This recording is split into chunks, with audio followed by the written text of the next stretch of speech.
What's good? I'm Dominic Cabusi, I am Bronte Maree O'Neill. and today we're going to talk about the score that we composed for the Babel creative short film Inner Dialogue, which you can watch on YouTube right now or listen to the soundtrack on any preferred streaming music platform. Dom and I really love working with Ash because his scripts just leap off the page. They're just full of humanity and complexity, and we can already hear music and textures before we've even seen any visual, just from reading the script. The first thing that we both agreed on was we didn't want the music to get in the way of the dialogue. We knew this score had to be felt but not really heard.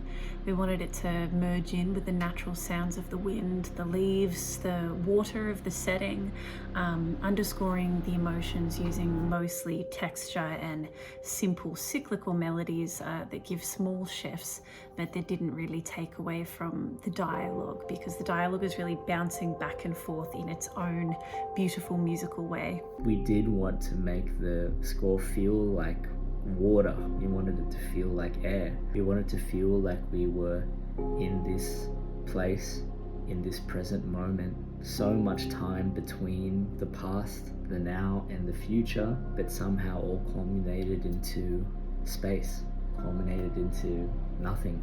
So we really wanted to try and make the score feel like there was no sense of time, that we were just swimming in this pool of noise, and that harmonic movement would kind of just be and not feel so locked into a grid. We have a very subtle sample in the back of a black hole sound, and it's underneath, carving out this kind of ethereal bed to layer things on top of, and reminding us of the uncertainty of this reality in the scene.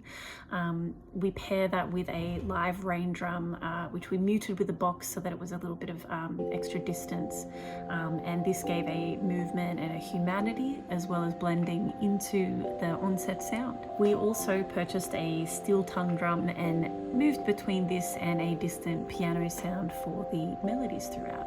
We wanted sounds that felt like they would kind of just, like a drop in water, would just kind of fall and go away.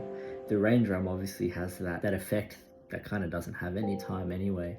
And the tongue drum had such a small sustained note that you would hit it and it felt like it would just disperse. The tongue drum kind of felt like raindrops to me as well.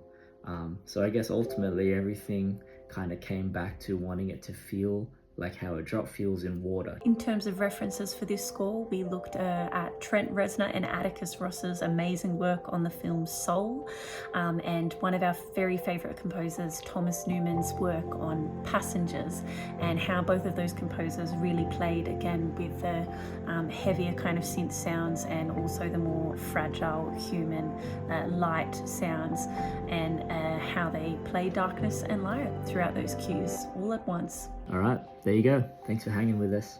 See you soon.